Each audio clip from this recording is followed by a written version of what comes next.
Hi, Izzy. How are you today? I'm doing good. How are you? I'm good. I'm really happy. It's episode 2 of the podcast. First one was in March, I think. But it's season 1, and I knew I would be inconsistent. But I am really happy you're here for episode 2, and we're gonna do this. It's really cool. Absolutely. I'm really happy that you thought to bring me on. It's really awesome. Yeah, well, I had lots of ideas for different episodes, and then I'm like, oh, but I would really like to have you again because you've been on my other podcasts, Hmm? and I really enjoyed having you as a guest in there. And I'm thinking, why am I waiting? Why am I delaying? Let's just do it now. It's easier. Exactly. So let's get started. I have a couple of questions for you today. I have written them down, and we can go through them. Anything you want to add on top of what I'm asking, feel free to do it. I'm sure the audience will be interested. So my first question to start this episode is, if you had to describe your life in terms of major chapters or milestones, whether it's personal, or family life, education, work life, any major life events or changes that you want to talk about, what would these chapters be about? Yeah, absolutely. So there's definitely a few vastly different like stages of my life. I think kind of the way that I would quantify them. Actually Mm-hmm. did like write down some notes because I did go through some of the questions here just to make sure I was like ready. But um, Mm-hmm. I would say like I definitely have like early life, like the innocent years, the years where I kind of just like existed as a child and didn't really have much to worry about in terms of really anything. And that I would say that was like the first 10 years of my life. I have like my early teens, which I kind of quantify as like um, when I kind of realized I was like part of like the trans community. And I Mm-hmm. started like kind of seeing that. I started like coming into myself, kind of realizing like my own identity and stuff like that. And kind of like the chapters of my life definitely kind of are separated in kind of stages of like my transition is kind of like where I would create the chapters actually. Um, Mm-hmm. so I would say early teens I had like a realization stage. And then in my later teens, early 20s, I had like your classic like denial stage. And that was kind of like that was like my kind of gym rat stage. Like I ended up going to the gym. I ended up like masculinizing. Words are hard. I ended up being like pretty much hyper masculine, kind of the exact opposite of what I wanted to be. Um, and after like a couple years of that, there's another chapter where I had like kind of my relapse, I would call it, where I kind of just couldn't keep faking things and kind of just realized yet again like who I was. And it was very interesting and it was a kind of like a big mental hit. It was weird like realizing these kind of things. Mm-hmm. I'd say the chapter after that was like kind of around like the COVID times, like 2020, Mm-hmm. which is when I was able to. It's when I started working from home. I was able to really come into myself because I had an entire year to kind of just figure out who I was. Mm-hmm. So I had like a year or two total of just figuring myself out and being able to be within my own head and within my own identity was really big in those years. And then I'd say my final life chapter is this year is like my hot girl summer, where I'm like really coming into myself. I just got a new job. I just handled like a bunch of my identity papers. So, like my name has been changed legally, and like a bunch of like really good Mm. positive moves have happened this year in my life. So it's this is this one is being deemed the hot girl summer. That's a good title. Age, like in the same sense of this question, I'm adding a mini one in that same segment. Like every one of us, you had to go to school, you had to get an education, you had to start working. How did you manage doing all this while your sense of self was all the time at the back of your head, and you had to manage that in the background? How did you get through all these stages of early life? Yeah, no, absolutely. That's an interesting one. So my my number one method when I was younger was definitely just denial. Um, I kind of just ignored it for a long time. And when I was younger, like I mentioned, I had like a gym stage where I went like hyper masculine and all that. So my method was always kind of just ignore it and then kind of blend in and do like what Mm. people almost, or at least what I perceived people expected of me. That doesn't Mhm. always line up with what people actually do expect of you, but I definitely just did a lot of what people, or at least what I think people perceived, or what I perceived people expected of me. So for a really long time, I kind of just lived my life without even paying attention to it. Okay. And honestly, for the longest time, I think what really hit me on it was that doing that for so long made me very unhappy. So Yeah. I was kind of ignoring it. I was pretending it didn't exist, and I was going through school, I was going through jobs, and I was going through life just doing what I thought was expected of me, and I was very unhappy. Mm. So the denial didn't work. Like you think it N- was working, pushing it, but at the end of the day, it was being sad all the time. yeah, at the end of the day, like the denial definitely just at like the end of the day really just negatively impacted me. Mm. Yeah. Yeah. Um, so, to my second question, because we haven't really talked about this yet in this episode. So, if you Mhm. had to explain in your own words the concept of cis and trans to someone who has never heard about it, how would you describe that? Yeah, absolutely. So it's actually pretty easy. Trans is just somebody who personally identifies differently from the sex they were born at birth. So, like, say, like, we'll use myself for example. Like, I was born as a man, um, and at birth, society tells you, oh, you're born with these bits, therefore you are a boy, you are a man. Mm. Somebody who is trans simply goes, I personally don't identify that way. I feel more feminine in my body, or I don't feel like I adhere to masculine or feminine. They basically just say the social idea of like gender for me is different from what I was born as, and Mm-hmm. that's essentially trans. And cis is just the opposite of that. It's just means you were born a man, you feel like you're a man, or you were born a Mm-hmm. woman, you feel like you're a woman, and that's how you feel comfortable, and you're good in that. Mm.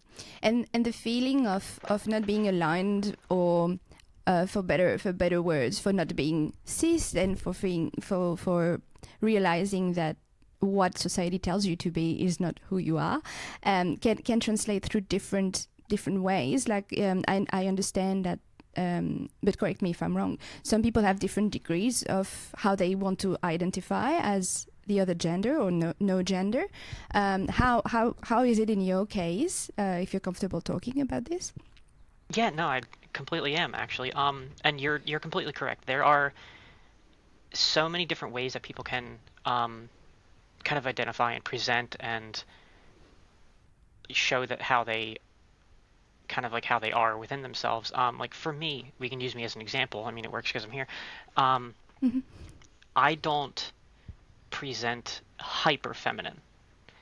Mm-hmm. And I feel like a lot of people almost expect like hyper femininity from somebody who says that like they're a trans woman or something like that.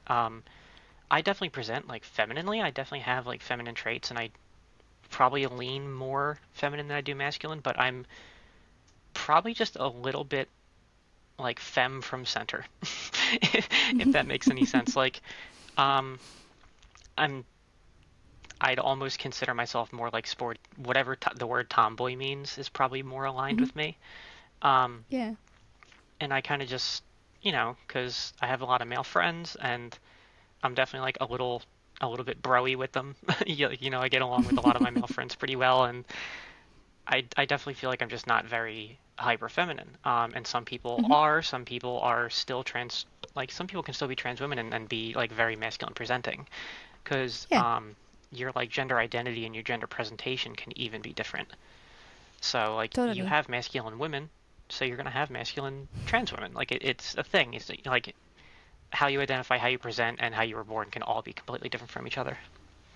Yeah, it makes totally sense. Like it's true that you said that some people who would expect that a trans person is really, fully embracing all the codes of the gender they want to be. But codes are not working for cis people as well. You know, I'm a cis woman, and I don't think I am hyper feminine. You know, Yeah. I've always been just like you. I've always done lots of sports activity. I've always had male friends and female friends who were just like me. You know, so it's very interesting that there are expectations as well. Like you cannot really transition in pace either. You're just like, I don't want to be exactly what you expect me to be either, you know. Exactly. So it's an interesting point of view, and it's a little bit the same about sexuality as well. I have realized that some people cannot comprehend that some trans people are attracted to the same gender as well, so that trans women can still be attracted to women. And Like is me. there anything you want, like you? So is there anything you want to add to explain? Maybe don't have to go into details, or you know, whatever you're comfortable with, but to explain that concept as well.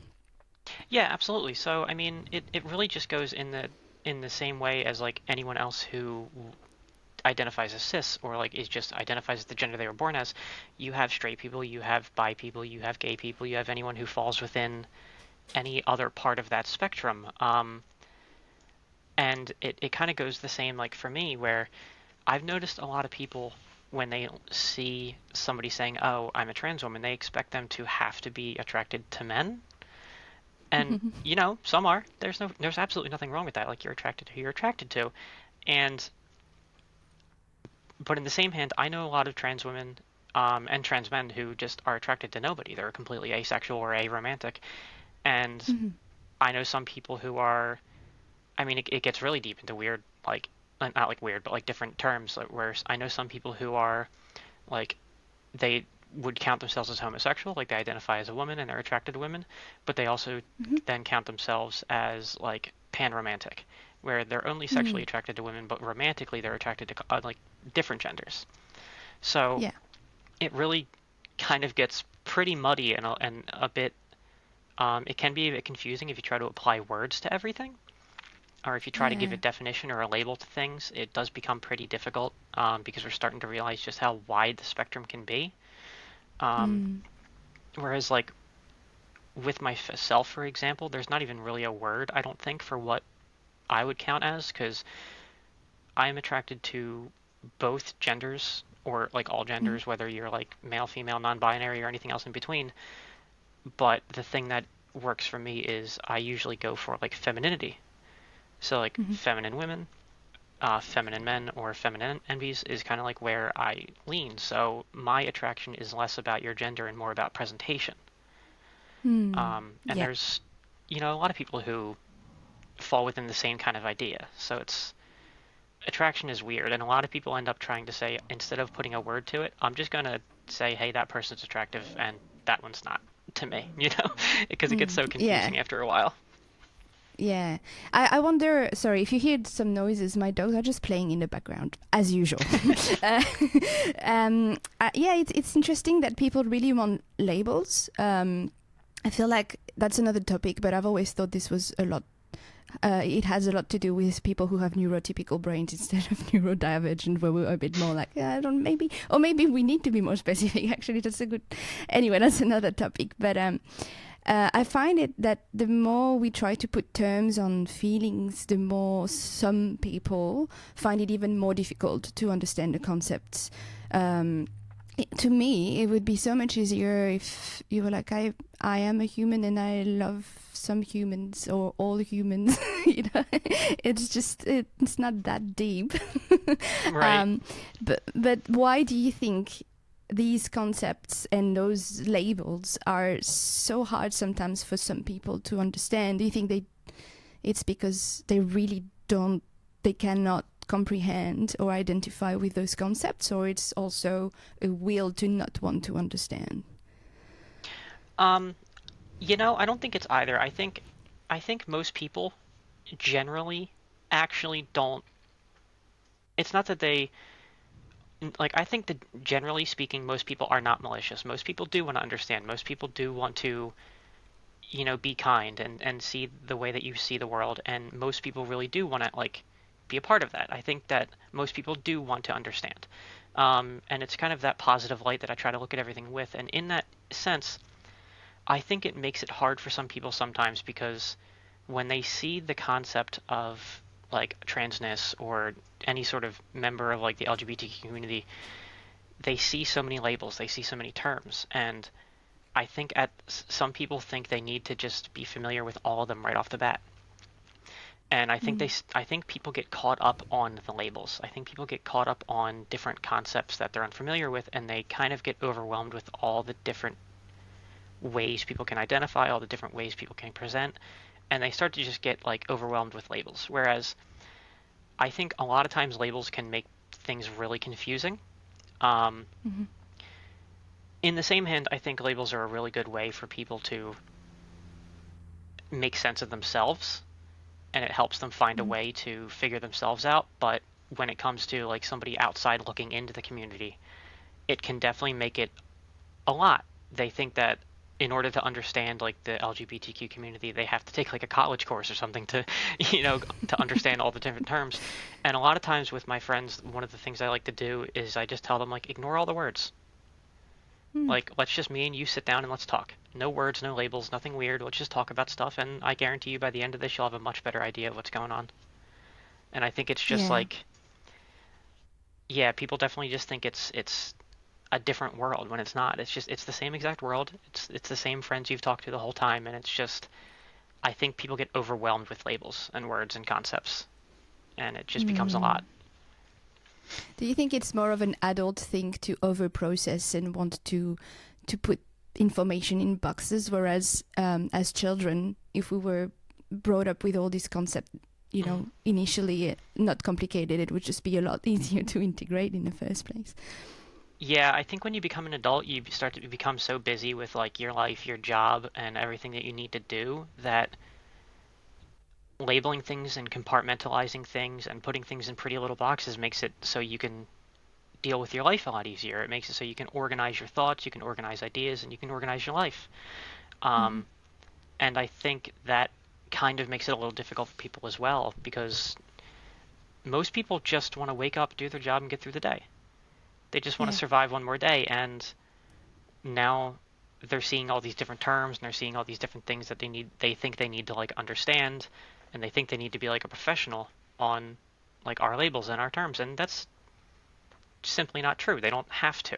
And I don't want someone to think speaking to me or being my friend is going to have to add a mental burden to their already busy life, So that's why a lot of the times I kind of reject labels. Of course, not all trans people are the same way as me. I'm definitely like, I feel like I have a pretty interesting mindset on a lot of things that does not apply to everybody. But I try to see it through the lens of both sides, that somebody outside the community isn't necessarily malicious. They're probably just tired. They're so busy, like so many people are. Yes. And so I try to make things as easy as I can. It's very considering as well from you, but I have a feeling that even if some other people are slightly more attached to labels or things, no one on in the LGBTQ community is very closed-minded, and there always will be some people who like everybody are closed-minded, but very understanding in general, and that's what happens. I assume when you come from, I don't like saying minority, I like saying perceived minority, because I don't think it's a minority. But I think that's what happens when you come from a perceived minority. You are used to also not always being understanding, and I think in return it makes you more of an empathetic, understanding person. So I understand where you come from. Absolutely. I do have another question.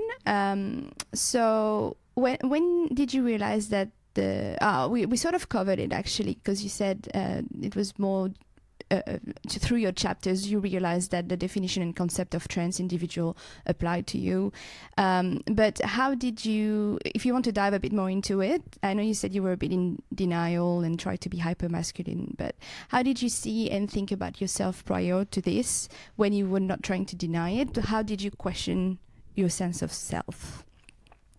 Yeah, no, absolutely. So like, I guess just like reiterate a little bit on like what I mentioned earlier.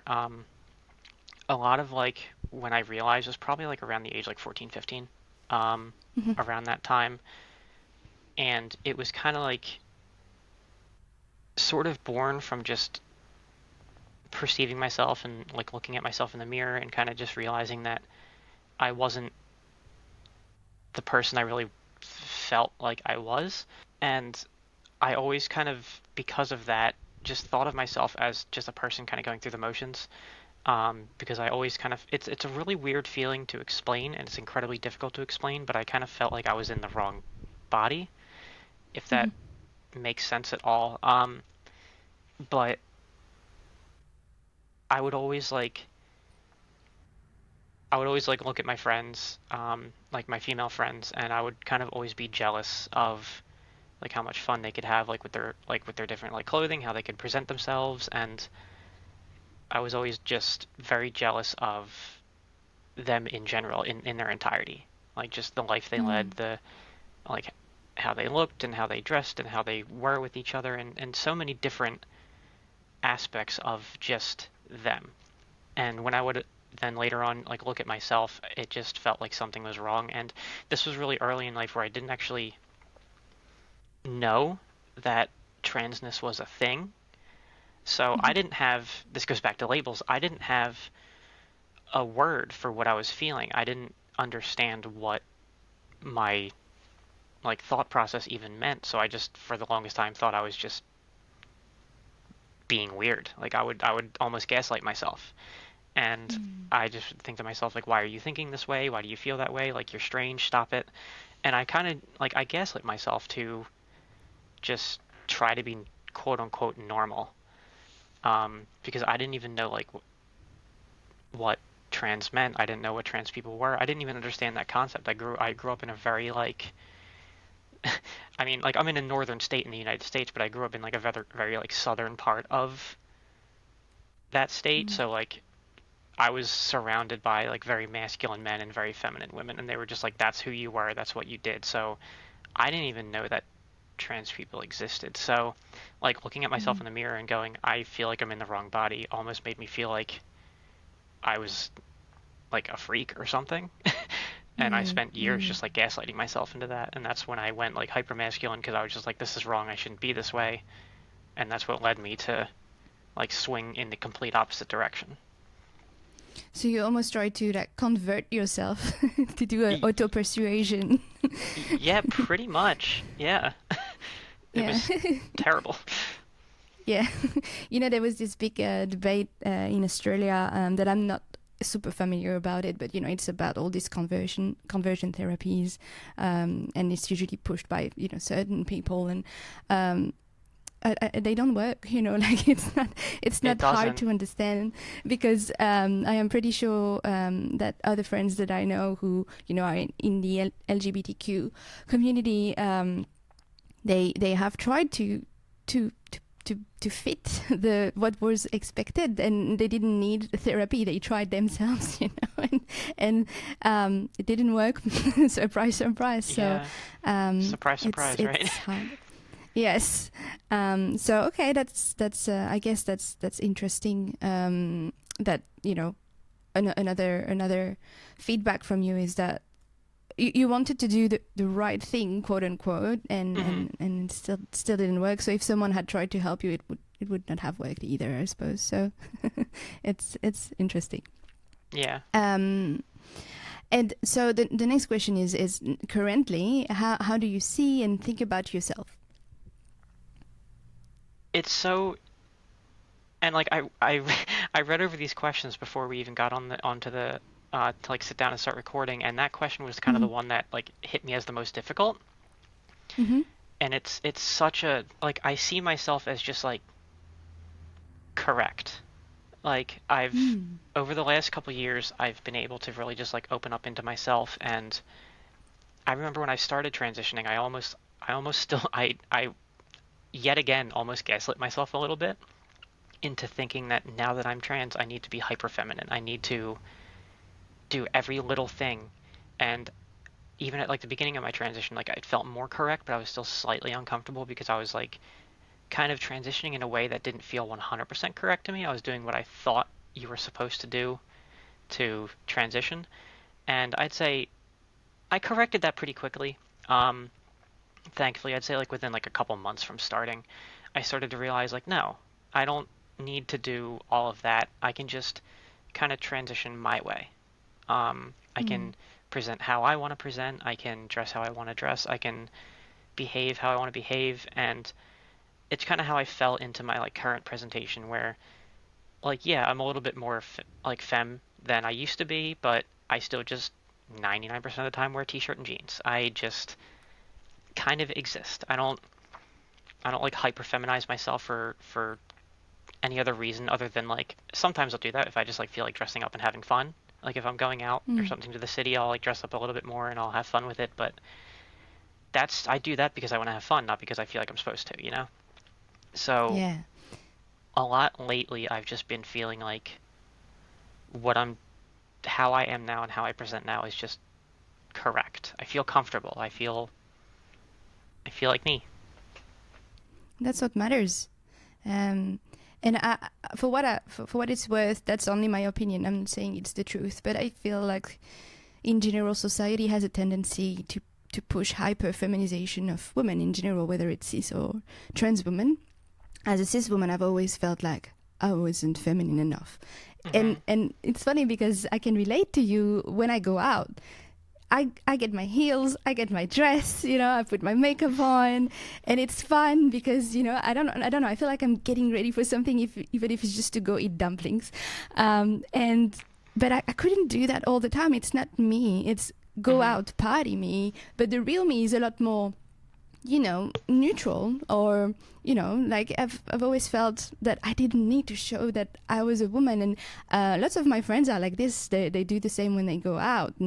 And so sometimes I wonder, if the hyper-feminization in general that is expected from trans people is also because in general it's expected from cis women as well. And I wonder how it is to, and I might try to get a guest in the future, how it is to be a trans man and how you feel the need to present to society. I feel like that would be an interesting question. Yeah, no, absolutely. And it actually is exactly what you just said, where when you are a trans person, you are almost immediately hit with the expectations of your presenting gender. So like for myself, I am like my gender is female. I present as a woman. I am 100% hit by the societal struggles of cis women. And that's exactly where it stems from.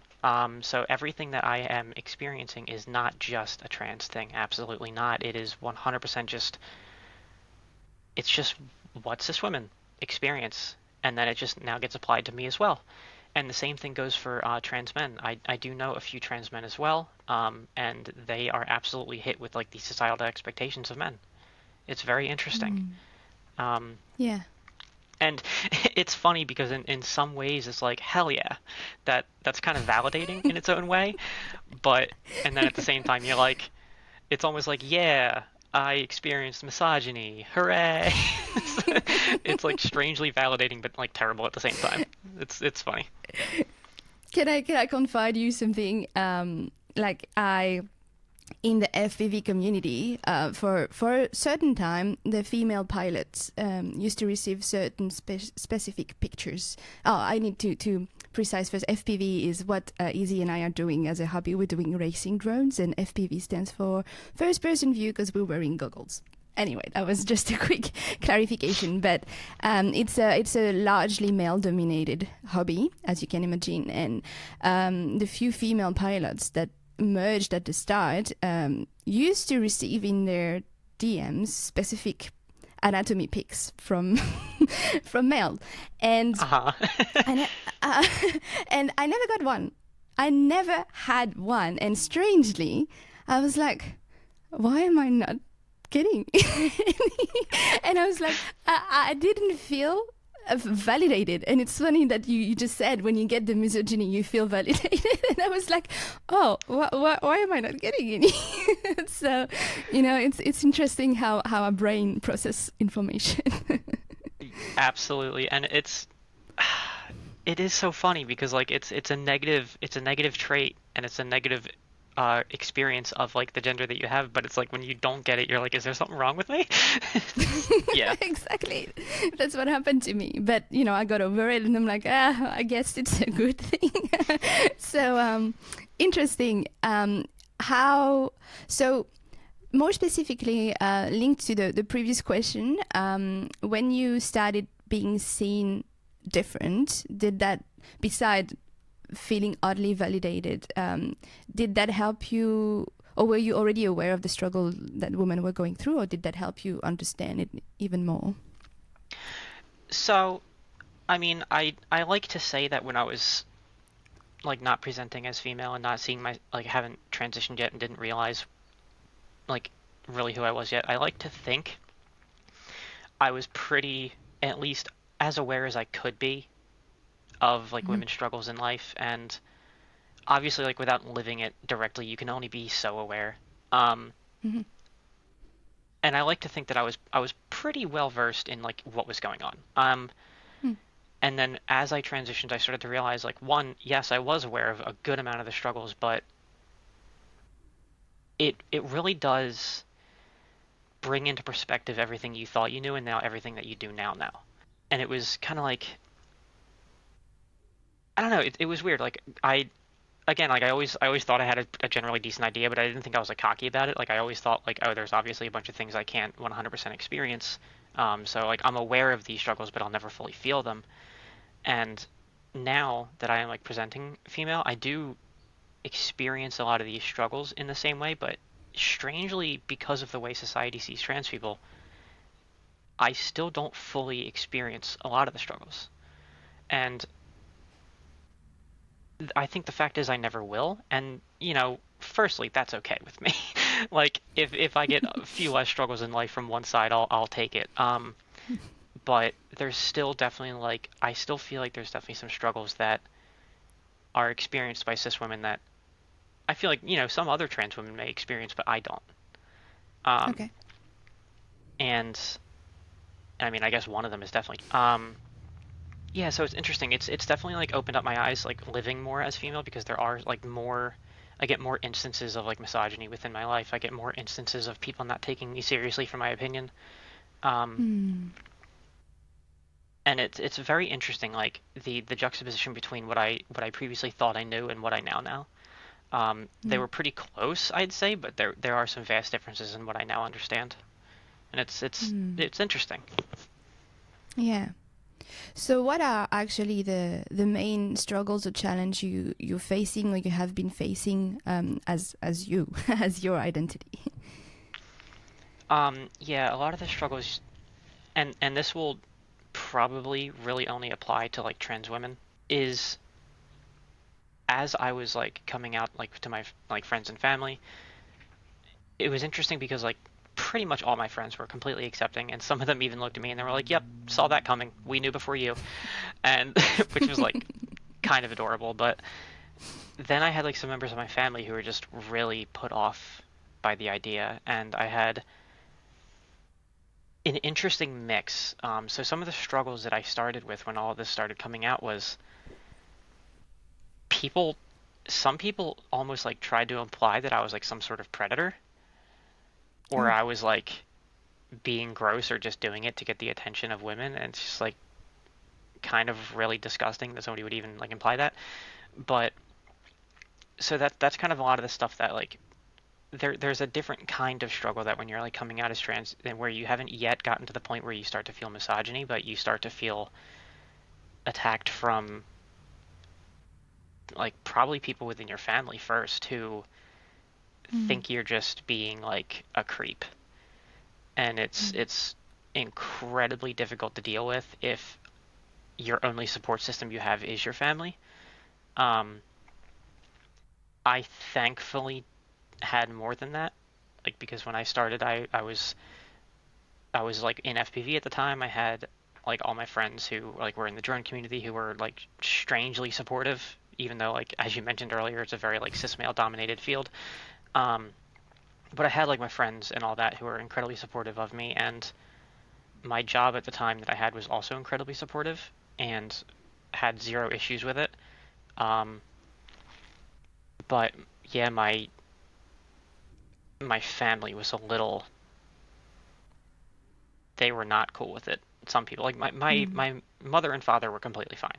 It thankfully didn't come from them. They were actually wonderful the entire time, but I'd say my extended family, like aunts and uncles and stuff, they have been very strange about it, and it's been a bit of a struggle there. Mm. Yeah. Yeah, so that's been a little hard. But, Yeah. we get past that. Yeah. Okay. Family is family. And whether we don't always choose our family either, so we can't choose who we are coming out to and how they're Hmm. gonna react. Whereas at least sometimes we have more luck with our friends because we chose them in the first place and we knew they would probably be okay with how we think in general. um, Absolutely. it's good that your parents were supportive as well and were there for you because parents are a big figure in someone's life, so it's good that this happened that way. um any positive experience on the other hand, if that is possible? Um, Actually, yes. I'd say that most of my positive experiences are actually linked around like my direct friend group and Mhm. like the FPV community. Um, I think ironically being in FPV, which, you know, again to reiterate, very cis male dominated, is was very surprising in how accepting it was.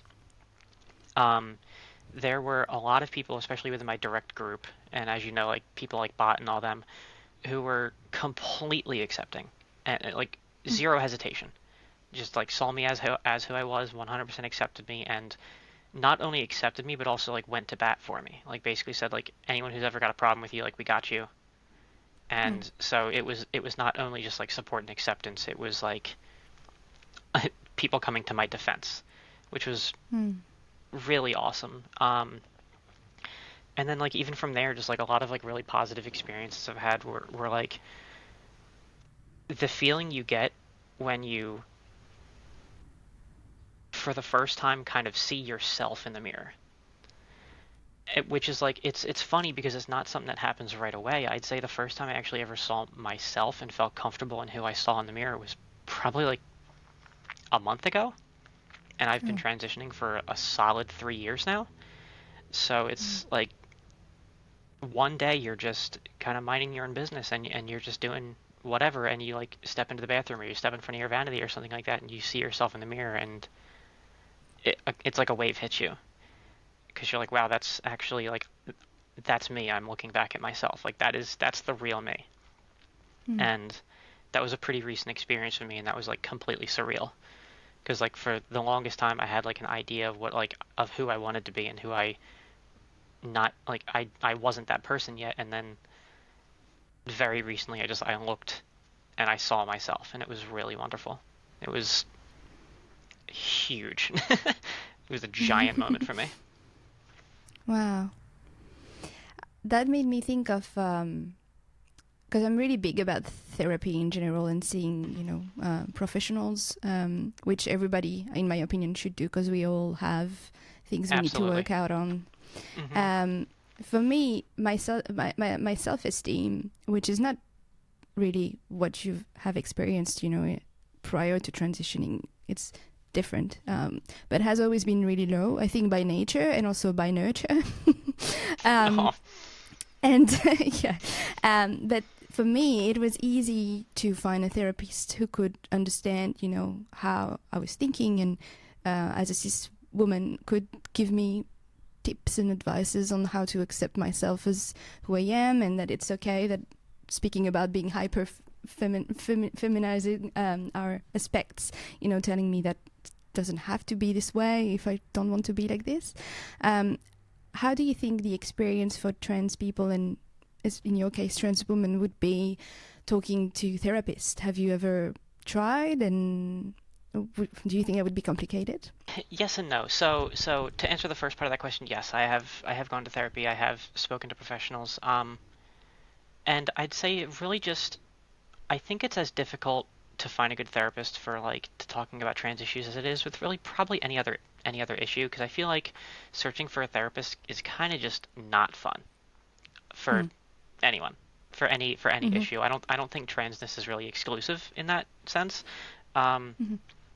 like I think probably finding a therapist to help you with your like gender identity is probably just as difficult with somebody who can genuinely help you with like depression or self-esteem or self-image. I ended up I was speaking to one therapist before who I just didn't meld with much, and that's okay. That was neither their fault or my own. It was kind of just like we kind of just didn't meld with each other, and that was okay. So we parted ways, completely professionally, and we just we called it that. And a little bit after that, ended up finding a therapist in Philly because, well, strangely, Philly is wonderful for very good therapists.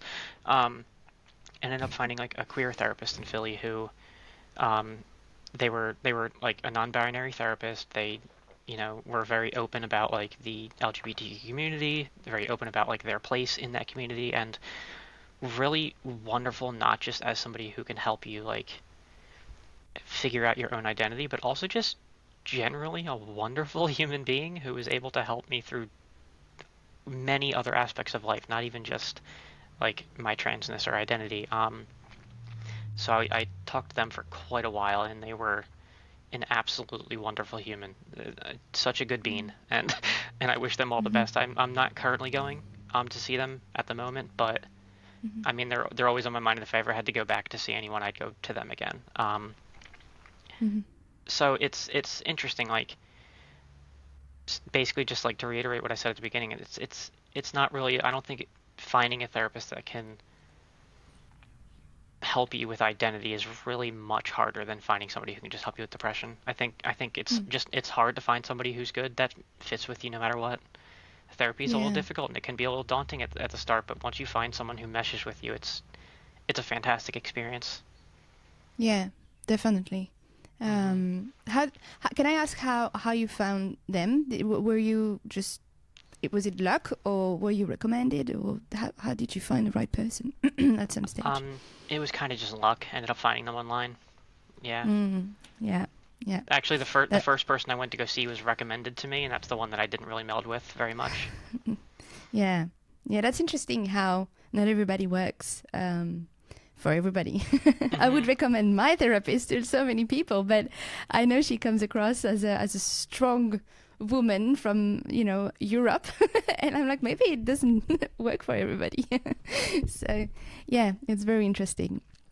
Um, so do you wish there were certain things your younger self had known, and how do you think this knowledge would have impacted your life then and now? I do. I think everybody always thinks that there was something like their younger self knew then, and if there was anything that I would want my younger self to know is definitely that just like the idea of transness existed. I Mm. wish that, and I'm going to say I wish he knew because at the time I was presenting as a male, but I wish he knew that like what he was feeling was okay. I wish he knew that it was normal, and I wish he knew that like he could have experimented with all this without necessarily having to come out to the family. Mm. Um, Mhm. I also wish that like my younger self understood that like gender and biology are different, and the way I'm feeling doesn't have to adhere to what I was born with. Um, but then in the same hand, it's like I wish my younger self knew all these things, but at the same time, I know that every little life experience I had along the way, every struggle, every tiny thing that I did and I experienced turned me into who I am today. Yeah. And I wonder if I would have been a different person if I had known all that then. I know that I Mm. would have probably transitioned earlier, and I probably would have been happier in my transition a little bit earlier, but would I have been the same person? And it's difficult because I really do like where my life is at. I'm lucky enough to say that like where I am right now is a pretty wonderful place, and I don't know if I'd want to be somewhere else. Mm. So it's I see all the things that I would have wanted to be different, but I'm not sure if changing them would have been worth maybe me being a different person today, you know? Yeah, So, yeah, that's definitely true. And I think lots of people who have been through their own life wouldn't change anything at the end of the day. yeah. But that's all the things you wish you knew. You wish you knew are things that are a bit more shared these days to general society, and hopefully it can, if not only just help trans individual who are looking for answers and to understand themselves, but also for the general people, for society to be more understanding in general and be like, oh yeah, okay, this is real. This is how the Hmm. world is is, and there's no need for hate, or it's just another thing, another concept that exists, which Exactly. I've always I don't know. I come from a conservative family in France, which might be different than conservative Americans. um, but when I was really young, I think I was 6 or 7 years old. My mom explained to me the concept at the time of homosexuality, which was a big concept, when I was 8 or 6 at the time, because nothing was talked about, like, at all. If you were not cis heterosexual person, there was nothing else. But she explained it in a very simple way, because I was a kid, and she just said, oh, some men love men and some women love women. And I was like, oh, okay. And then I went on playing with my dolls, It was just, Yeah, oh, okay. exactly. And she only explained it to me because I asked. I think because at the time she was working for a man who was with a man. They were not married because it was not allowed. And I was just like, oh, okay. Why? What's going on? Because I saw them, and she said, yeah, that's what it is. And I'm like, oh, okay, all right. And I wish it was that easy for everybody to be like, yeah, that's a concept and it's real, and we move on. Yeah, if only. We'll get there someday, I think. Yeah, Hopefully. and I do think that all the points that you've mentioned that you wish you knew, I wish everybody knew, that this is real, and then you grow up with this as a concept, just like, I don't know, like the sun goes up and down every day, and we sleep at night. That's another life thing.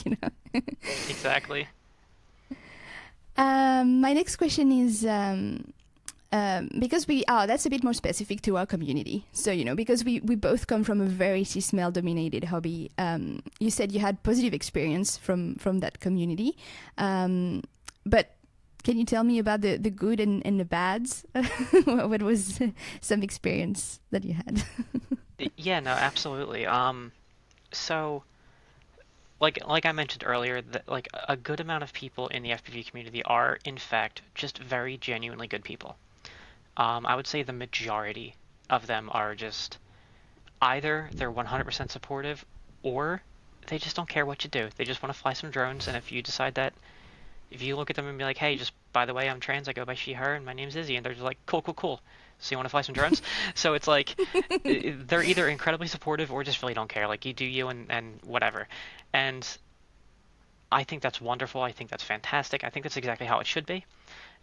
And Yeah. it's funny because I feel like and this is true for all things, not just FPV, not just drones, but there are a couple just bad eggs. And I'm sure you've seen, the people listening right now probably haven't, but I'm sure you've seen like my Instagram stories where I Mm. just share screenshots from my DMs or things people have said and all that. And I kind of just publicly blast people because I think it's incredibly fun.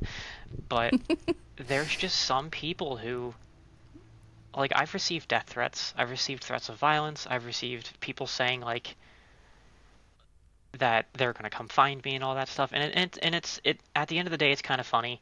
It's not, but it is. Like, to me personally, like if somebody else is experiencing it, I don't think it's funny. But like when I'm experiencing it, personally, I think it's like kind of hilarious. Um, and it's always funny too because these people are, once they realize like their death threats or their threats of violence don't work on me, they start telling me like, "Oh, well, nobody likes you. You have no friends." And then it's like I look to my left because I have my phone in my hand when I'm like at a drone meet, and it's like, then who are these 10 people? And it's like Yeah. it's always funny like how confident they are about their hate when in the same hand I'm like, I know you're wrong. Like, I'm lucky enough to like have people who love me. I'm lucky enough to be in this like awesome community, and it's like, so yeah, sure. I experience I experience some hate, and some of it is definitely to the kind of hate where they try to like give me like death threats and stuff, and it seems so morbid to just say like, oh, it happens, but it happens, and I just kind of brush past it because the truth of the matter is absolutely none of these people are serious, and absolutely none of these people are going to be any sort of real threat in person. So I kind of just go about my day. But yeah, That's mature. there's definitely some haters, but whatever. They do what they want. That's good. You're taking this way. But speaking of death threats, obviously online relationships and communication is always very skewed. But abuse and violence towards trans people are real, especially towards trans women for some reason. I mean, I say for some reason, but women. So, right. Is it something that you think about in general concerning your safety and things like this? I do actually, and like as much as I take like the threats of violence and stuff like that with a grain of salt, I still definitely get like concerned when I'm like out in public. Because it's impossible to know whether or not I am perceivably trans in public because you look at yourself and you don't really know, like, you see yourself every day, so you don't 100% know how you look to others. So I don't know if I'm perceivably trans. I don't know if people see me walking around and go, like, oh, that's a dude or something like that. So it's weird to not know how I'm really actually perceived and how I look, and in the same hand, there are some places I have to go within my daily life that are not exactly the safest. So, like, I'll go to Philly sometimes, and Philly is generally pretty safe if you know, like, where to stay and all that. But there's some parts of Philly where it's like, I shouldn't be here, just not only as a trans person, but just as a human to begin with. Nobody should be here. Or, like, earlier I went to the DMV, which I'm sure it's different over in Australia, but that's just like America's version of like where you go get your driver's license. And I had to do some like paperwork and whatnot, and I was in the office, and I was just very much surrounded by a lot of people who I think knew, and I was like definitely had some people like looking over at me, like thankfully nothing happened, nobody said anything, but like I felt a sense of general uncomfort or discomfort just being there, and thankfully nothing in real life, like out in the real world, has physically happened to me yet. I have been approached for using like the bathroom in public. And I was like, I have been approached by like just some guy for like just like going pee, and he wasn't like violent, but he was like a little apprehensive. He was like kind of like being like a little mad, and that was incredibly scary at the time it was happening. But I'd say other than just that one tiny little thing, nothing has happened, thankfully. But yeah, I'm probably constantly, I wouldn't say scared, but I'm constantly like looking over my shoulder. And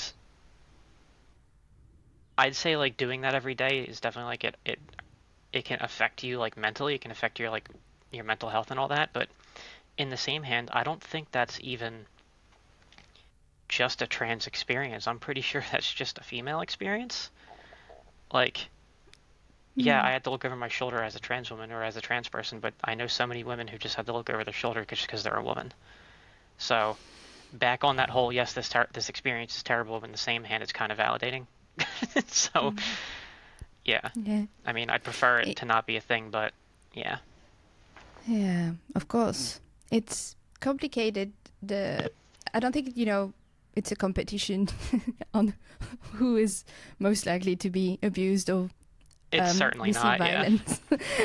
Yeah. I only know as a female, as a cis woman, that sometimes I get a bit scared by things that are not even something violent in the first place. Like if someone, one day I was exiting my work and a man, it was like 5 p.m. a bit in winter, not really nighttime yet, but a man was running and yelling. Obviously it was towards someone further down the street than where I was, but I got startled. I was like, what? Because I couldn't hear what he was saying, and he was running, like almost sprinting and yelling, and I'm like, that's it. That's my hour.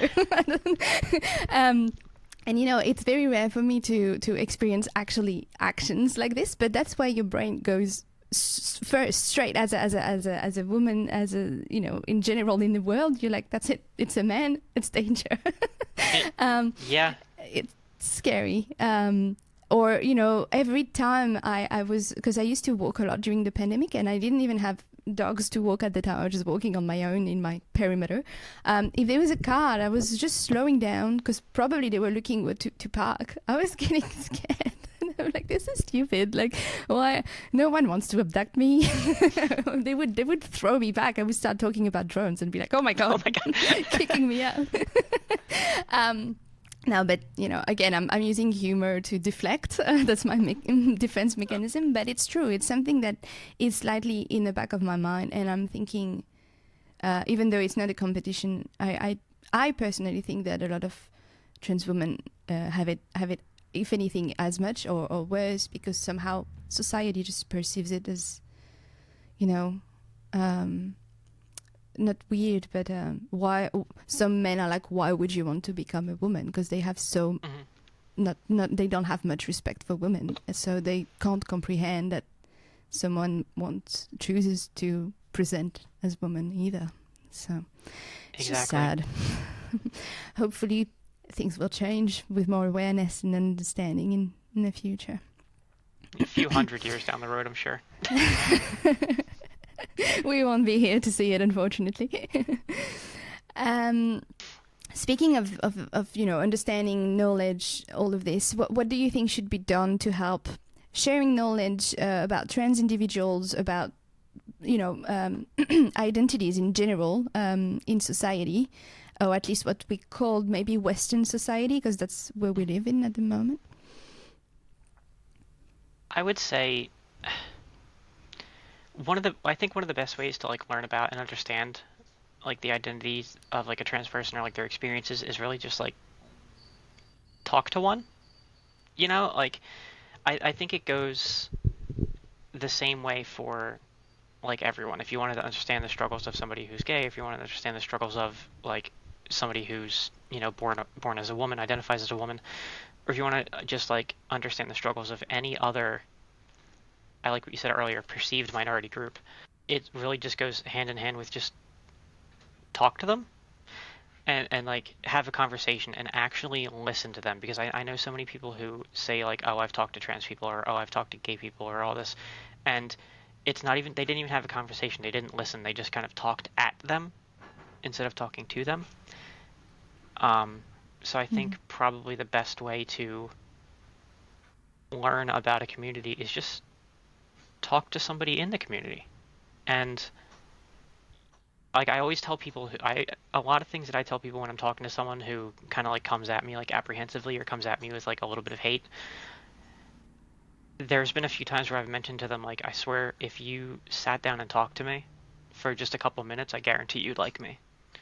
If you just gave yourself a minute to just kind of be in the room with me, I guarantee you'd see that I'm generally a pretty cool person. We'd probably get along. So I think the best way to understand a person and to understand a community is just to meet somebody within it and talk to them. It can do so much for somebody's worldview, I think. And that goes for all of us, not even just people who want to learn more about somebody being trans. I think it just goes for all of us, including myself, including everyone. If there's a community that we don't know much about, I think just meeting someone and talking to them can do so much good. Yes, it's part of putting a human side on a concept, whereas media and hate groups and they have a tendency to dehumanize people. That's one of the main tactics throughout history. It happened during Nazi Germany, putting numbers on people instead of, seeing them as humans. And so coming back, this is a great advice, coming back to the genuine human connection with someone is the best way to learn about them and realize that we all breathe, we all eat, we all poop. We're the same Exactly. people. One of my excuse me. One of my last questions is a bit personal one.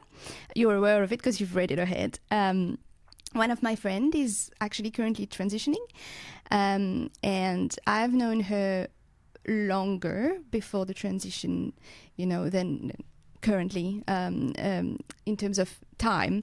And it's funny because I considered myself very open and supportive in general, not just about trans people, but it's funny how you can still get feelings when you learn about one of your friends having major changes in their life, whether it's transitioning or anything else. And my first thought was like I was worried and scared that things were going to be different, and that might be my neurodivergent brain. But I wanted to ask you, what would you say to people like me when they start wondering about friendship? How can we best support our friends? How can we respect them? How can we make sure we're not hurting them in any way? It sounds like silly questions maybe, but these questions popped up in my mind definitely. So. No, and you know what? They're not silly questions at all. And the fact that you're even asking this question kind of shows that like you're coming from a place of love. I would say and I'll kind of answer this question in a way that responds to things I've seen a lot of people do. So these aren't things that I believe that you're necessarily going to do, but these are just over the years of being trans and seeing a lot of my friends transition and all that, and seeing a lot of different experiences. These are kind of just things I've seen, or things I've heard, or maybe even just personally experienced. But one thing I noticed that when somebody transitions, whether it's a friend, a child, or a family member, whoever it may be, I hear people talk about like that they're kind of mourning the loss of their friend. Like they almost like see it like they're the old version of their friend as like a loss, and now they're getting a new person. That seems to be like really popular of an idea, and the way I kind of see that is like you're not actually losing your friend. You've found your friend. They've been lost up to now, and they have found themselves. You found them, and they have shown that side of them to you. So I would say like my first thing is don't mourn the loss of your friend. I would say like this is them really showing you their true selves, and you're probably seeing the real side of them for the first time. Another thing I would say is that I see a lot of people do, and again, I want to strongly imply I don't think you would do this, but these are things I've seen, is don't make it about yourself. I've seen a lot of people say, like, when they're responding to, like, their trans friend or family member, they say things like, oh, this is hard for me because, like, it's such a big change, or they say, like, this is going to take me a little bit of time to get used to. These things might be true, and there's nothing inherently wrong with those things being true, but you can kind of keep them internal. Your friend is not changing who they are. Your friend is the same person, and looking at them when they transition, we have to understand that what they're going through is incredibly difficult. And when somebody looks at them and says, oh, this is hard for me, imagine that whatever they're going through is 10, 20 times harder. So it's like when they hear that from family members, sometimes they might hear that and they understand, like it's not from a malicious place, but it can be a little hard to hear when you're going through such a hard time in your life where you feel like your entire identity is falling apart and you're not really sure what's going on. And then hearing like your family members saying like, oh, this is hard for me, or it's going to take some time to get used to. It's like what they need right now is like awesome. I see you. I see you for who you are, and I believe in you and I love you. And however, whatever you need right now, you've got it. And it's I think really one of the biggest things to just give your friend is just, I'm here for you. That's all. Just let them know, like, I'm not going anywhere. You're my friend. I love you, and I'm going to be here for you the whole time. And just knowing that you're there behind them is going to do a lot.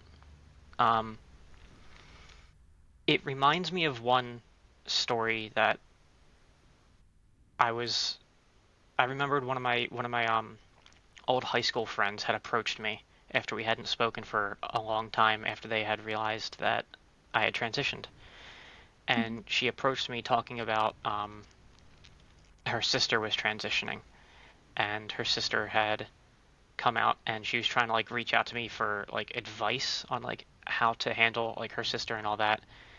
And one of the things I noticed that was really big was she said, I support my sister and everything, but I'm not going to call her the name that she chose until she legally changes it. I'm not going to adhere to her identity until she quote unquote finishes transitioning.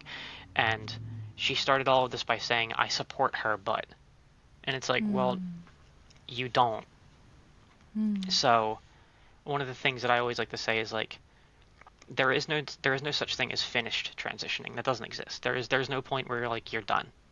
It's a lifelong thing, and it's just going to go forever. So I guess I would say, in relation to that story, one of the first things I would say is if your friend gives you like their identity or gives you their new name or anything like that, just call them that thing. And just that tiny little gesture will do so much for them. And I would say just be there for them every step of the way. And like, it might get hard. There might be some times where they have a really difficult time emotionally, or they're struggling, and just kind of having you there, I guarantee you, is going to be really important to them. Because that's the most important thing to me when I was going through it all. All my friends who were just simply there for me will always just hold a special place in my heart. Like a couple of my coworkers, a couple of my personal friends, people like Bot, who were just there. Just unapologetically, zero effort. They were just there for me. And it's really powerful. Okay. Thank you for this. I think it will help people who listen, to the podcast, and that's the goal. Everything we said. I'm hoping it's really trying to put people in other people's shoes for an hour, and then understand that it's not that hard to try to think out of the box if it makes the world a better place. So thanks for answering all these questions today, and for the knowledge you shared with us. So I guess, is there anything else that you would like to mention that we haven't really talked about, whether it's resources to help trans people or people in general to understand anything, or just anything else you would like to share in this podcast?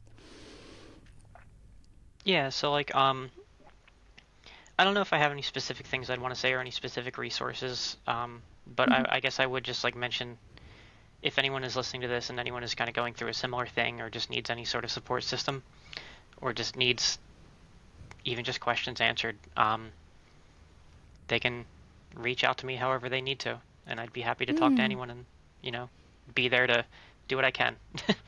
Awesome. So what would be the best way to reach out to you? So I would say the best way to reach out to me would probably be actually be on Instagram.